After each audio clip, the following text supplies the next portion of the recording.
তো বন্ধুরা সবাই কেমন আছো? আশা করি অনেক অনেক ভালো আছো। আমিও অনেক ভালো আছি। আজকে তোমাদের মাঝে একটি নতুন অভিজ্ঞতা সঞ্চয় করতে চলেছি। যেটি হবে আমার ঢাকা থেকে চাঁদপুর যাওয়া। আর চাঁদপুরকে মোটামুটি বাংলাদেশের সবাই চিনেন। তার কারণ চাঁদপুর ইলিশের বাড়ি চাঁদপুর বললেই চলে। তাও আবার আজকে আমার চাঁদপুর যাওয়া হবে চাঁদপুরের একটি শর্টকাট পথ, নদী পথে লঞ্চ দিয়ে। যদিও চাঁদপুর গাড়ি দিয়ে ঢাকা থেকে চাঁদপুর গাড়ি দিয়েও যাওয়া যায়, তারপরেও আমি নদী পথে যেতে চাই। যে কেমন লাগে, কেমন অভিজ্ঞতা, সেটাই সঞ্চয় করা হবে মূল উদ্দেশ্য আমার। তো আমার লঞ্চটি এখন ছেড়ে দিয়েছে অলরেডি। আমরা এখন চলছি। দেখতে পাচ্ছেন যে কত সারি সারি লঞ্চ, এখানে এক এক কোম্পানির এক এক আইটেমের লঞ্চ রেখে দিয়েছে, এক একটা এক এক টাইমে ছেড়ে যাবে।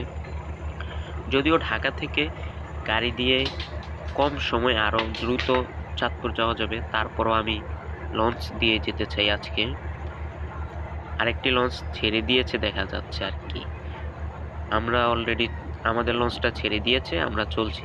এই যে এই নৌকাগুলি এপার থেকে ওপার যাওয়ার জন্য ব্যবহার করা হয়। অনেক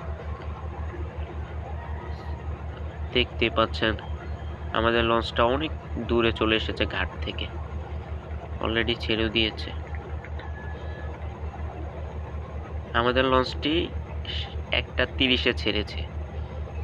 ওইখানে যেতে যেতে প্রায় 4টা থেকে 5টা বেজে যাবে চাঁদপুর ঘাটে আর কি। বর্তমানে চাঁদপুরে যাওয়ার জন্য এটি একটি সুন্দর শর্টকাট জিনিস। তার কারণ আপনি চাইলে পুরোটা সময় এখানে হেঁটে হেঁটে যেতে পারেন, কারণ অনেক বড় লঞ্চ। হাঁটতে পারবেন, ঘুরতে পারবেন, ঘুরে ঘুরে নদীর সৌন্দর্য উপভোগ করতে পারবেন। যদিও ঢাকার সাইডের নদীর পানি কিছুটা ময়লা, আশা করি মাঝখানে গেলে পরিষ্কার পানি দেখতে পাবো।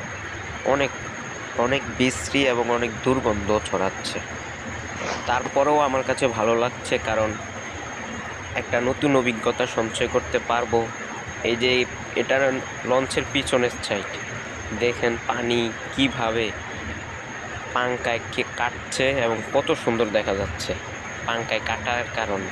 অনেক, যদিও ভাবতে হয় এত বড় একটি লঞ্চটিকে 2টি পাঙ্কাই মাত্র টেনে নিয়ে যাচ্ছে সামনের দিকে।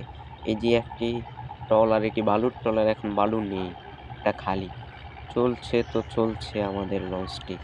অসাধারণ ভিউ এবং সুন্দরও দেখা যাচ্ছে, আমার কাছে অত্যন্ত ভালো লাগছে।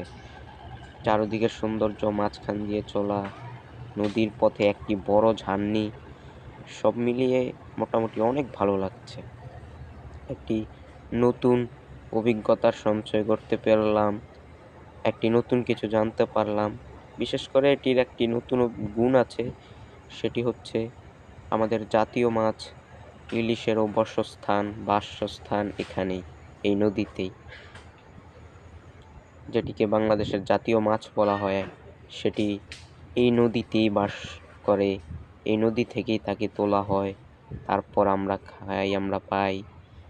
যা ভাবা উচিত, যা ভাবতে হয়, কত সুন্দর। ওয়াও, কিভাবে পাখিরা এই নদীর মাছ দিয়ে উড়ে উড়ে যাচ্ছে মাঝখান দিয়ে, তাও ভাবতে হয়। কি অপূর্ব সৌন্দর্য, কি নীলাভূমি, আর কি অপূর্ব সৌন্দর্য, কি বাতাস। যদিও শীতের দিন, তারপরেও গরমকালে চড়তে আরো বেশি মজা হবে, কারণ তখন বাতাসের তীব্র হাওয়া। এখনই অনেক বাতাস।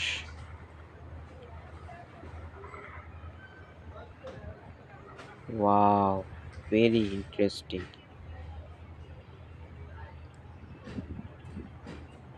অ্যাকচুয়ালি আমাদের দেশে যে কত সুন্দর আছে, কত সুন্দর জায়গা আছে ঘোরার মতো, তা আমরা এখনো অনেকেই জানি না।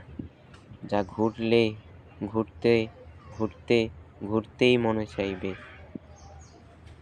একটি শর্টকাট পথে, একটি শর্টকাট জায়গায় যেতেও যে কত আনন্দ আর কত উল্লাস উপভোগ করা যায়, তা এটির মাধ্যমেই আমি বুঝতে পারছি। ভেরি ইন্টারেস্টিং, আমার কাছে অত্যন্ত ভালো লাগছে এই সুন্দর দৃশ্যটি উপভোগ করতে, এবং এই সুন্দর দৃশ্যটি উপভোগ করতে পেরে আমি সত্যি আজকে আমি নিজেকে অনেক গর্ববোধ